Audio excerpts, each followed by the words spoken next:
The great chamber stretched wide enough to hold 1,000 beings, and today it held exactly that many. Daesung stood at the center platform, his hands clasped behind his back, watching the 12 council elders arrange themselves in their designated positions. Each elder represented a species that had walked among the stars for thousands of years. Some had scales, others had feathers, and a few existed as pure energy contained in crystalline shells. All of them were about to cast judgment on humanity. Daesung had known this day would come. The warning signs had appeared months ago when the council began discussing human expansion rates. Then came the complaints about human military vessels. Finally, the accusations of aggression, of being too quick to fight, too slow to negotiate. It did not matter that humans had defended council worlds from pirates. It did not matter that human colonies had shared food with struggling alien settlements. What mattered was fear. The chamber fell silent as Council Speaker Velmuth rose from his seat.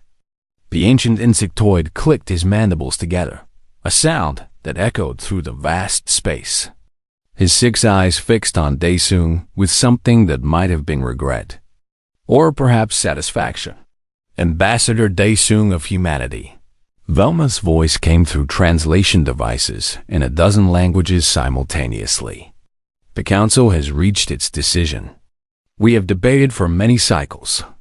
We have reviewed the evidence. We have consulted the wisdom of our ancestors. Daesung said nothing. He simply waited.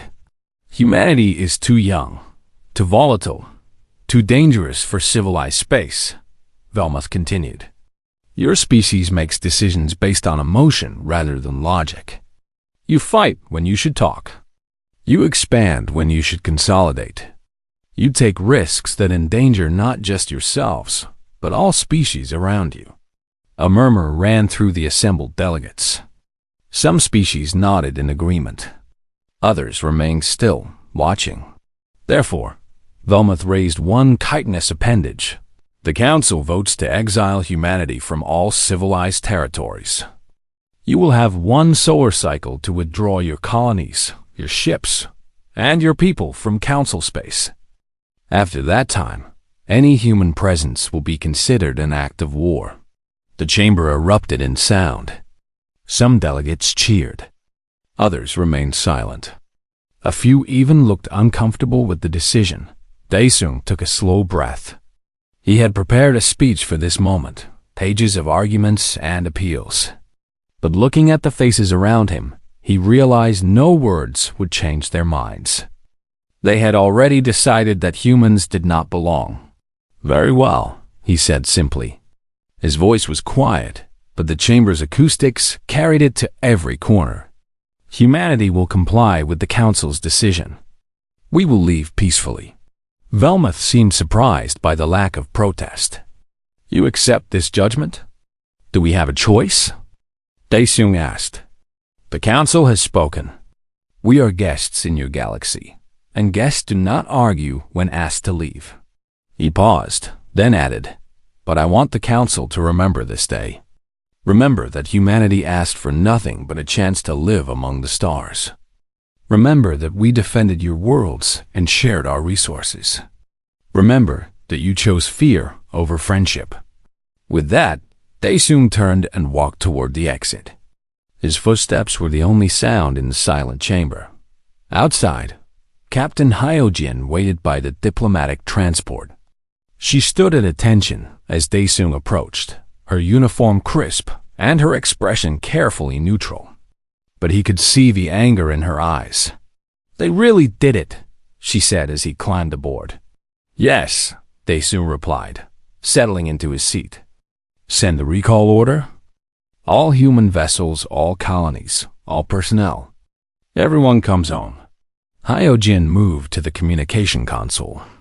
Her fingers flew across the controls as she composed a message that would change everything for humanity. The recall order went out on all frequencies, encrypted with codes that only human ships could decode. As the transport lifted off from the station, Hyojin joined Daesung at the viewport. Together they watched as the great council station grew smaller behind them. Where do we go? She asked quietly. Out, Daesung said. Beyond the rim. To the dark spaces where the Council never bothered to explore. We will build there. It will be hard. No trade with Council species. No access to their technology. No support if we run into trouble. Yes, Daesung agreed. But we will be free. Free to grow, to develop, to become whatever humanity is meant to be, without the Council telling us we are too dangerous, too emotional, too human. Over the next weeks, human ships began their exodus. Colony transports packed with families, cargo vessels loaded with supplies, military cruisers providing escort. They streamed out of Council space like a river finding a new course. Some aliens watched them go with relief. Others watched with something that might have been sadness. On the bridge of her flagship, Hyojin stood surrounded by holographic displays showing the positions of every human vessel in the Exodus. Thousands of ships, millions of people, all heading into the unknown. The responsibility weighed on her, but she stood straight and tall. Captain, her navigation officer called out. We are approaching the boundary of Council space. Once we cross, there is no turning back. Hyojin looked at the invisible line on her displays. Beyond it lay darkness, danger, and uncertainty.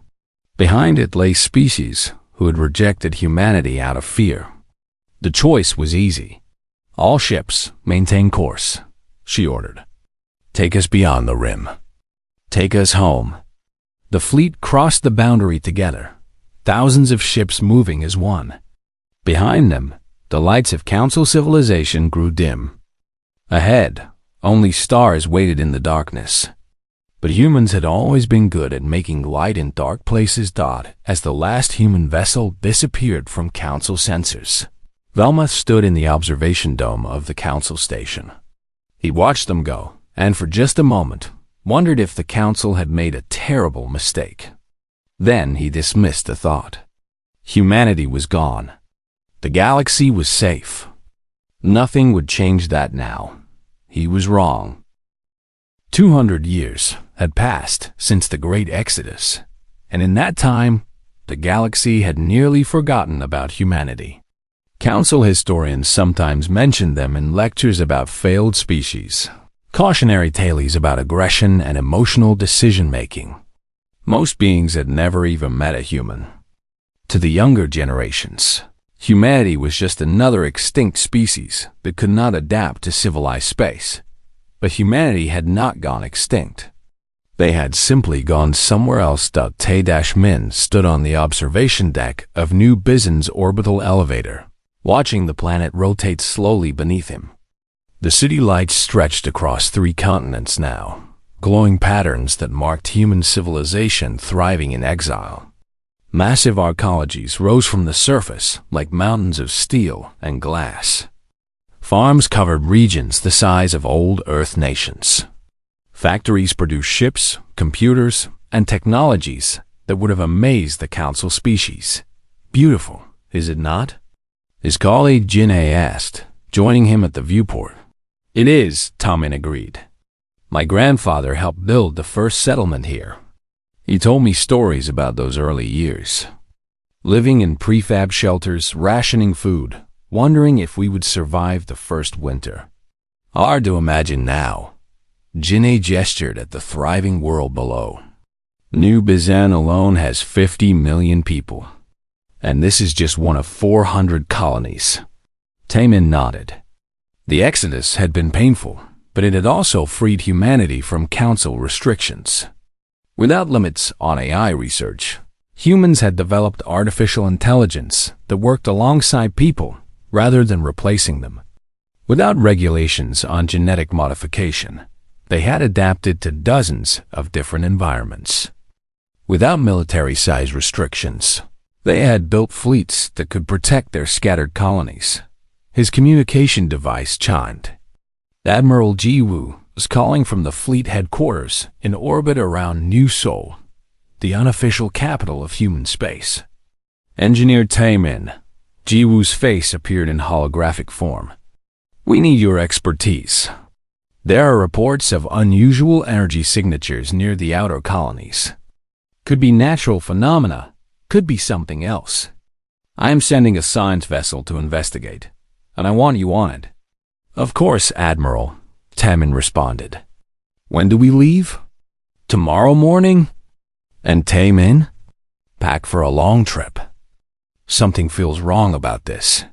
The call ended, leaving Tamin wondering what could worry someone like Ji Woo. The Admiral had served in the United Terran Navy for 40 years, had seen combat against pirates and hostile aliens in the Outer Rim. If something worried her, it was worth taking seriously. Meanwhile, on New Sol, Young-Soo worked in his laboratory deep beneath the planet's surface.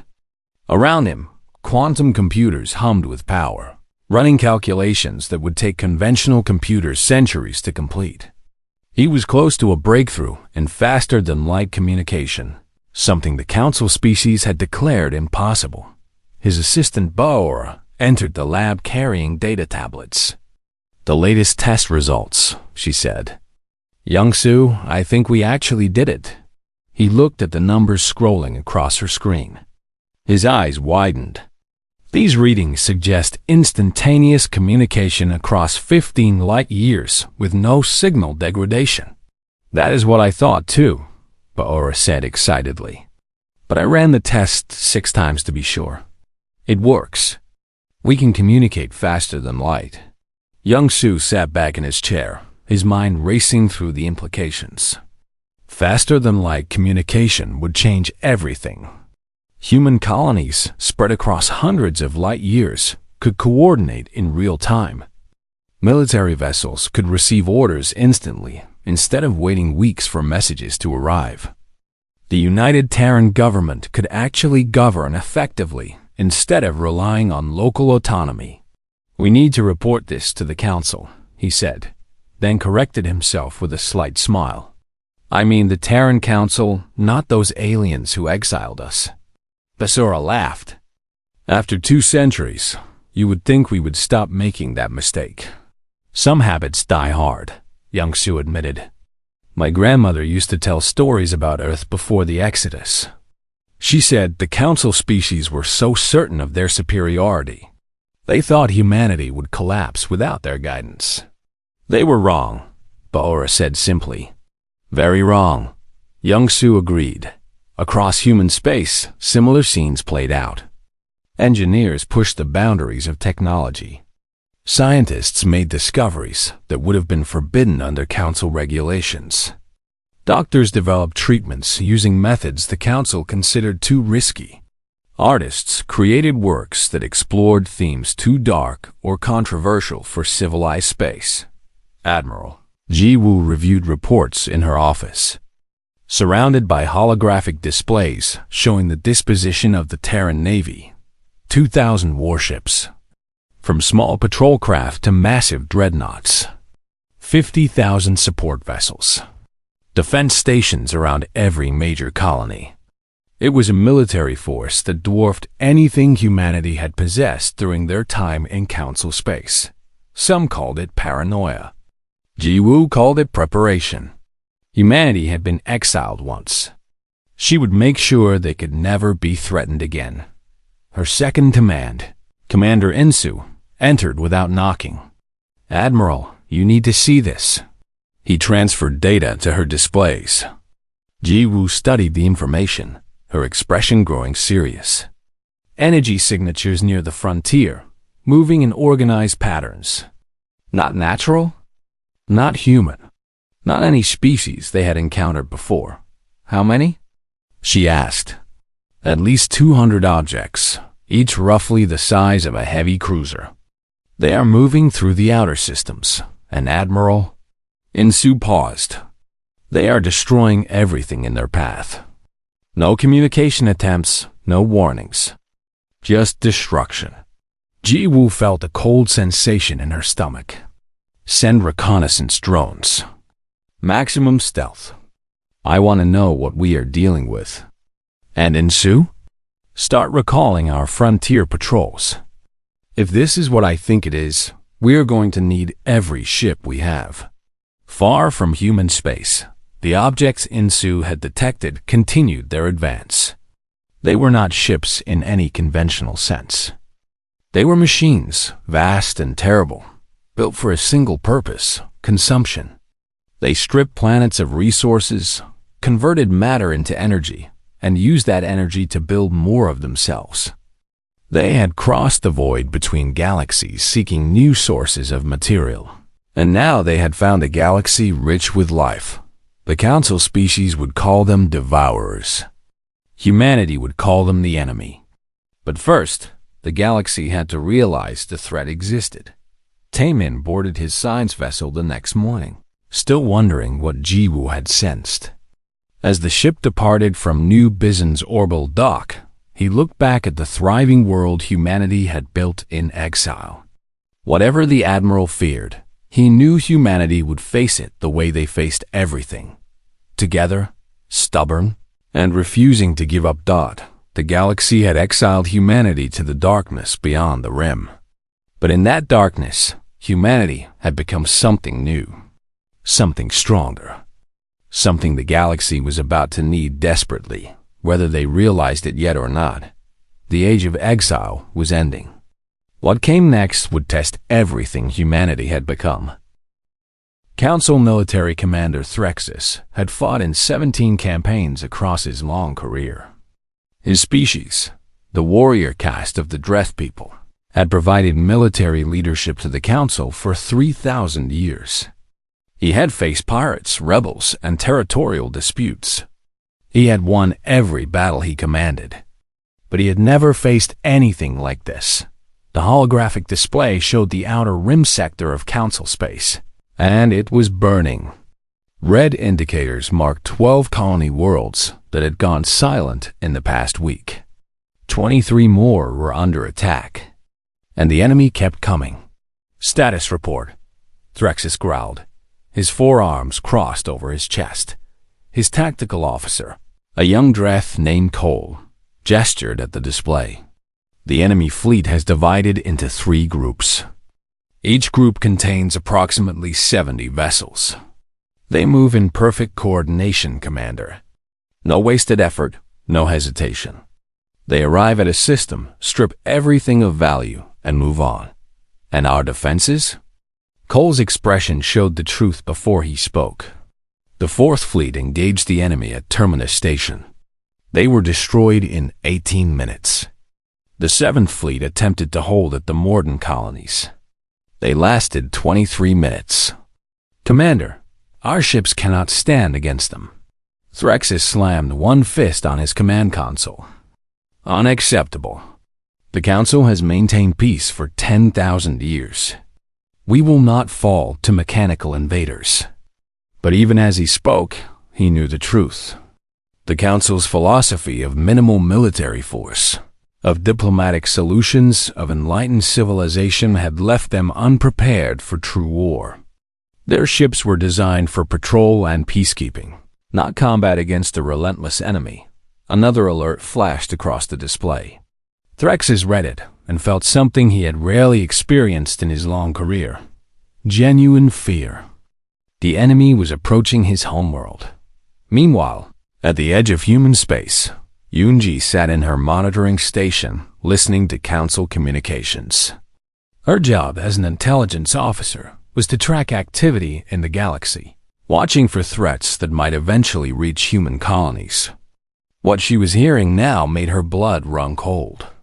"Boss, you need to hear this," she called out to her supervisor, Kyung-ho. Commander Kyung-ho had been running this listening post for 15 years. He had heard every kind of council chatter imaginable. Trade disputes, political arguments, even the occasional military exercise. But the panic in the council transmissions Yoonji was tracking was something new. He listened to the recordings, his expression growing darker. "How many worlds have they lost?" "At least 40 confirmed destroyed," Yoonji replied. "Maybe twice that many if we count the ones that stopped transmitting. And Commander, the enemy is not slowing down. They are consuming entire star systems." Kyung-ho made a decision. "Send everything we have to Fleet Command. And Yunji? Start tracking the enemy's course. I want to know if they are heading toward us. At council headquarters, the 12 elders gathered in emergency session. The chamber that had once exiled humanity now held beings struggling to comprehend their own mortality. Species that had existed for millennia faced extinction. Council Speaker Velmuth, now in his final years of life, addressed the assembly. The situation is desperate. We have lost contact with 62 worlds. Our military forces are insufficient to stop the invaders. We need alternatives. What alternatives exist? Demanded Elder Cynthara, her crystalline form pulsing with distress. We have thrown our fleets against these machines and failed. What else can we do? A younger council member, a diplomat named Linthara, stood up. There is one option we have not discussed. One military force in the galaxy that might be strong enough to help us. The chamber fell silent. Everyone knew what she was about to say. No, Elder Korthax said firmly. We will not beg help from the humans. We exiled them for good reason.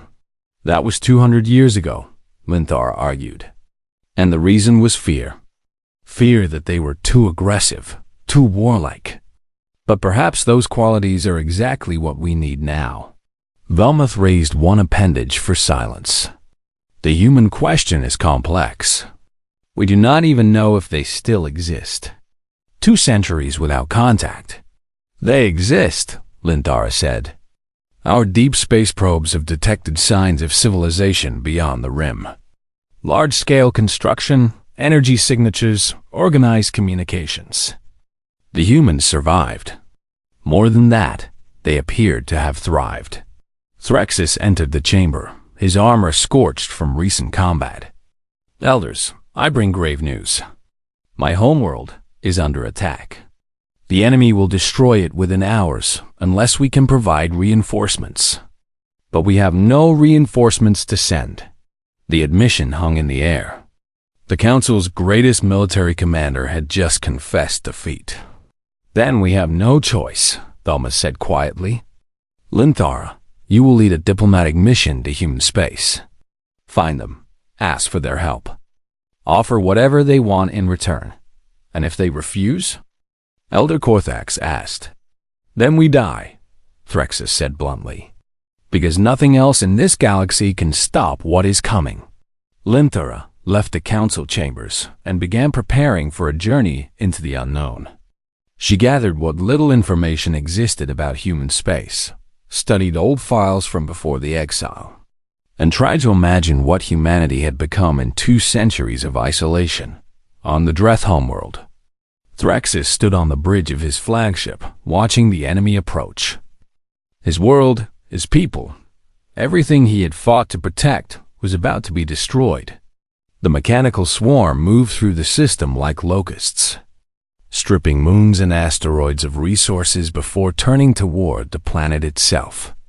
All ships, prepare for final defensive action, he ordered. His voice was calm despite the circumstances. If this was the end, he would face it with the dignity his people deserved. The battle lasted 47 minutes. The Dreth fleet fought with courage and skill, but courage and skill were not enough against an enemy that felt no fear and learned from every encounter. One by one, the defending ships were destroyed. Threxus watched from his damaged flagship as the enemy began bombarding his homeworld. Then, impossibly, the attack stopped. The enemy ships withdrew, moving back toward the outer system. Threxus could not understand why until his sensors detected new arrivals. A council relief force, pulled from the defense of other worlds, had arrived just in time. It was not enough to drive the enemy away permanently, but it was enough to make them recalculate their approach. Threxus knew this was only a delay. The enemy would return, and next time there would be no relief force. His homeworld had days, perhaps weeks at most. He opened a communication to Council headquarters. This is Commander Threxus. My world survives for now, but the enemy will return. If the Council has any plan to change the course of this war, Now is the time to implement it. The response came from Velmuth himself. We are sending envoys to the humans. They are our only hope. Threxus almost laughed at the irony. 200 years ago, the Council had exiled humanity for being too dangerous. Now that same danger was their only chance for survival. He wondered if the humans would even remember the Council, let alone agree to help them dot in human space. Admiral Ji Woo studied the intelligence reports from the listening posts. The data was clear. An unknown enemy was destroying the Council, and that enemy was moving in a pattern that would eventually bring them into human territory. Send a message to the Terran Council, she ordered. We need to convene an emergency session. The galaxy is at war, and soon we will be too. The age of human isolation was ending. What came next would determine the fate of every living being in the galaxy. The meeting took place at Meridian Station, a neutral zone facility that existed in the empty space between Council territory and human space. The station had been built centuries ago for trade negotiations that never happened, abandoned when humanity was exiled. Now it served as the site where two civilizations would decide the fate of the galaxy. President Sun Wu of the Outer Colonies Alliance arrived first, his ship flanked by a dozen military escorts. He was a tall man with gray hair and eyes that had seen too much responsibility. Behind him came his chief military strategist He Won, a former Special Forces commander who had fought in border conflicts against pirates and hostile species. Do you think they will really come? He Won asked as they walked through the station's dusty corridors. They will come, Sun Wu replied. They need us too badly to stay away. He was right. An hour later, Council Envoy Linthara arrived with a small delegation. She was a being of shifting colors, her species communicating partly through bioluminescent patterns on their skin. As she entered the meeting room, Sun Wu saw the patterns shift to colors that indicated humility and desperation. President Sun Wu, Linthara began. Thank you for agreeing to this meeting. Envoy Linthara, Sun Wu gestured to the chairs around the table. Please, sit. We have much to discuss. The formalities complete, Linthara wasted no time. I will be direct. The Council is facing extinction. An extragalactic threat, machines we call the Devourers, is consuming our space at an alarming rate. We have lost nearly 100 worlds. Our military forces cannot stop them. And you want humanity to fight your war, Ha Won said bluntly. Yes, Linthara admitted. We are asking for your help. Sun Wu leaned back in his chair. 200 years ago, the Council exiled us. Called us too dangerous, too aggressive, too emotional for civilized space. Now you want us to be dangerous and aggressive on your behalf. The irony is not lost on me. I understand your anger, Linthara said, her colors shifting to apologetic tones. The Council made a mistake 2 centuries ago. We judged you unfairly, acted out of fear rather than wisdom. But please, do not let the mistakes of the past doom the future. Millions of innocent beings are dying. That is unfortunate, He Won said coldly. But it is not humanity's problem. We have built a good life beyond the rim. We have 400 colonies, thriving economies, and strong defenses. Why should we risk that for species that rejected us? Sun Wu held up a hand, silencing He Won. A fair question. Envoy, what does the Council offer in return for our assistance? Linthara hesitated. What do you want? That is not how negotiations work, Sun Wu said. You came asking for help. What are you prepared to give? We can offer technology, Linthara suggested. Access to Council databases, scientific knowledge accumulated over millennia. He Won laughed. You think we need your technology? Look around this station, Envoy. It was built with Council technology 200 years ago. Our ships today are more advanced than anything you brought with you. Your technology is outdated. Linthara's colors shifted through confused patterns. She had not expected this. The council had assumed humanity would still be struggling, still be desperate for the benefits of civilized space. Before the conversation could continue, the door opened. A human woman entered, wearing the uniform of the Terran Science Corps. She was Mi Kyung, one of humanity's leading xenobiologists. "I apologize for the interruption, President," Mi Kyung said, "but I need to share something important." Sun Wu gestured for her to proceed. Mi Kyung activated a holographic display, showing the course of the Devourers through council space. "I have been studying the enemy's movement patterns. They are not randomly attacking. They are following a specific path, consuming resources in an organized pattern." She highlighted sections of the map. "This path will eventually lead them here, to human space. We estimate 18 months, perhaps 2 years before they reach our outer colonies." The room fell silent. Sun Wu studied the projection, his expression grim.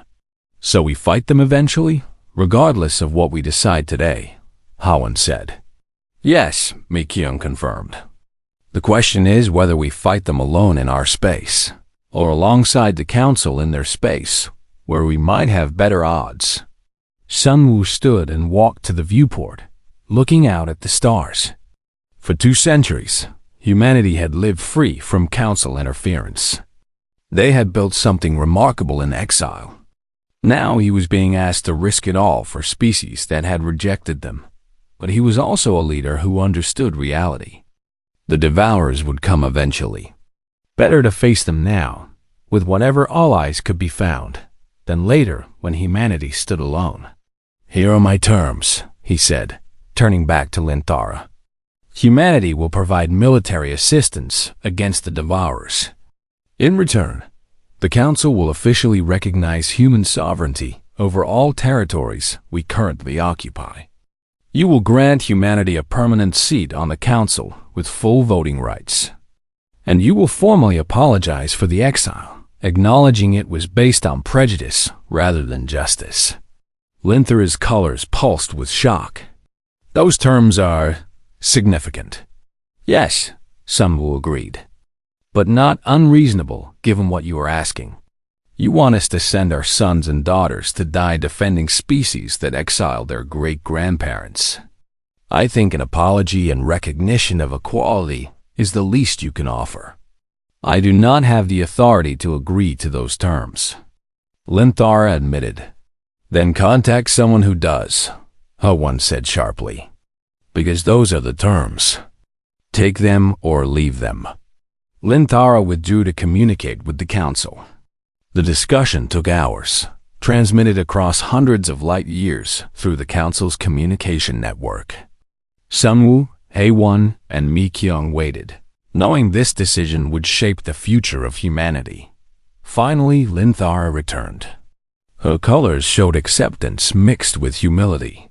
"The Council agrees to your terms. We will formally apologize for the exile. We will grant you a permanent Council seat. And we will recognize human sovereignty over your territories. In return, you will commit military forces to the defense of Council space. Full autonomy for human forces," Hawan added. "We fight under our own commanders, using our own tactics. The Council does not give us orders." "Agreed," Linthara said. Sun Wu extended his hand.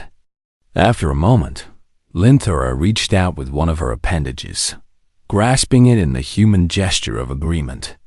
"Then we have a deal," Sun Wu said. "Humanity will help defend the galaxy."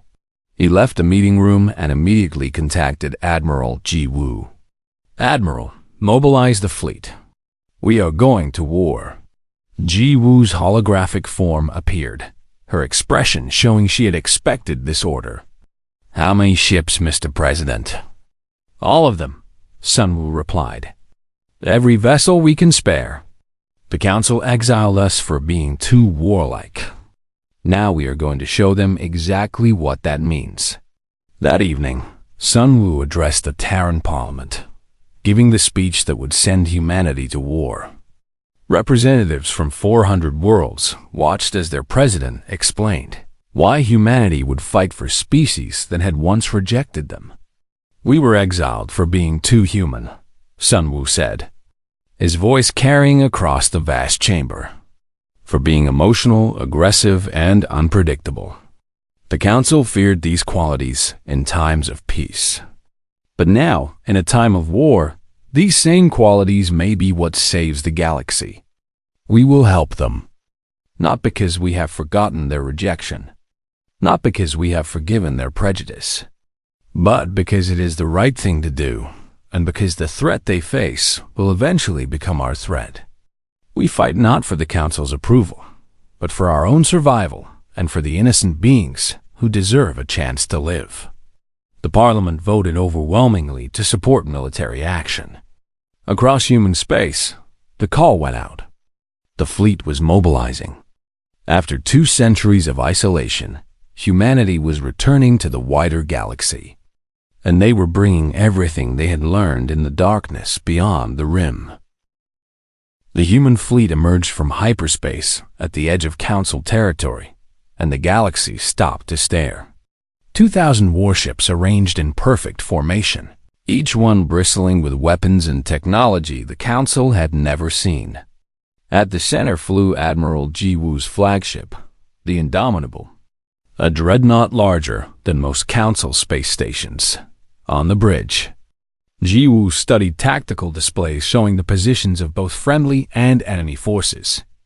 The Devourers had pushed deep into Council space, controlling nearly a third of their territory. Council forces were retreating on all fronts, buying time with their lives. "Admiral, we are receiving communications from Council Command," her communications officer reported. "They are requesting we reinforce their defensive line at the Sanctuary Worlds." Ji Wu shook her head. "No, we are not here to plug holes in their failing defense. Send this message to all human vessels. We are going on the offensive." Her second-in-command Insu raised an eyebrow. "Admiral, the Council is asking for defensive support." "The Council has been playing defense for months, and they have lost a third of their space," Ji Wu replied. "Defense is not working. We are going to show them how humans fight. Locate the largest concentration of enemy forces and plot an intercept course." The human fleet moved deeper into contested space, and within hours they found what they were looking for.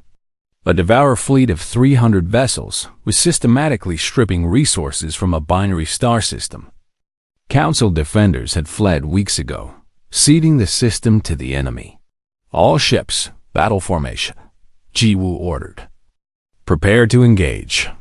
The Devourers detected the human fleet and immediately moved to intercept. Their mechanical minds calculated odds, assessed threats, and determined that 2,000 ships against 300 favored the newcomers. They did not retreat.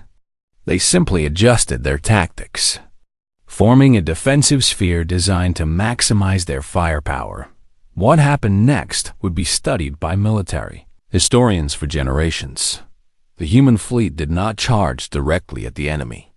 Instead, they split into smaller groups, each moving at different speeds and vectors. The Devourers attempted to track all the groups simultaneously, their hive mind calculating trajectories and defensive responses. Then the humans did something the Devourers did not expect. They started talking. On every frequency, human ships broadcast messages.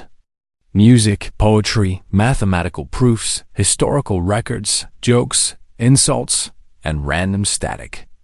The Devourers, machines designed to process and respond to data, attempted to analyze all of it simultaneously. Their processing power, normally used for combat calculations, became divided among thousands of meaningless transmissions. While the enemy was distracted, Commander Insu led a squadron of fast attack ships through a gap in their formation. His vessels carried experimental weapons developed by Dr. Beora, weapons that could disrupt the quantum links the Devourers used to coordinate their actions. "All ships, fire on my mark," Insu said calmly. His squadron had trained for this moment for months. Mark. 20 ships fired simultaneously. The weapons were not explosive. They were more subtle, designed to introduce chaos into the enemy's communication network. Devourers that had been moving in perfect coordination suddenly became confused. Their orders scrambled, their responses delayed by microseconds. Microseconds were enough. The main human fleet struck while the enemy was disorganized, targeting the largest vessels first. Human railguns, firing projectiles at relativistic speeds, tore through enemy hulls. Human missiles, equipped with AI guidance systems, hunted their targets relentlessly. Human energy weapons, powered by reactors that would have terrified the Council's safety inspectors, burned through shields and armor. The battle lasted 6 hours. When it ended, 270 Devourer vessels had been destroyed. The remaining 30 escaped, their mechanical minds updating their threat assessment of humanity from minimal to extreme. The human fleet had lost 42 ships and 3,000 crew members. Jiwoo held a moment of silence for the fallen, then ordered her fleet to move to the next target. News of the human victory spread across Council space faster than light. Species that had been preparing for extinction suddenly felt a spark of hope. The humans had done what no Council fleet had managed. They had defeated the Devourers in open combat. On the ground, Sergeant Dong Hyan was leading a different kind of warfare. His unit had been deployed to a Council world under siege, tasked with evacuating civilians while the Devourers stripped the planet's orbital infrastructure. The Council military had declared the mission impossible. Dong Hyan took it as a challenge. His team consisted of human soldiers working alongside AI, combat drones in a partnership that blurred the line between human and machine. The AIs handled calculations, targeting, and threat assessment. The humans provided creativity, intuition, and the stubborn refusal to accept impossible situations. "We need to hold the evacuation point for 6 more hours," Dong Hyan told his team as they set up defensive positions around the spaceport. Council transports are loading civilians as fast as they can, but it is not fast enough. The enemy will be here within the hour. His second, a corporal named Su Jin, checked her weapon. "Sergeant, we have 30 soldiers and 100 drones against an estimated force of 2,000 Devourer ground units. The math does not work in our favor." "Then we change the math," Dong Hyan replied with a slight smile. The Devourers attacked exactly on schedule.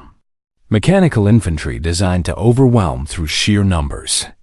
They advanced in perfect formations, their weapons firing with mechanical precision. Dong Hyan's team did not fight like a conventional military unit. They used guerrilla tactics, hit-and-run attacks, and psychological warfare that should not have worked on machines, but somehow did. The AI drones learned from every engagement, adapting faster than the Devourers could counter. The human soldiers took risks that no sane commander would approve, gambling on luck and instinct in ways that confused the enemy's predictive algorithms.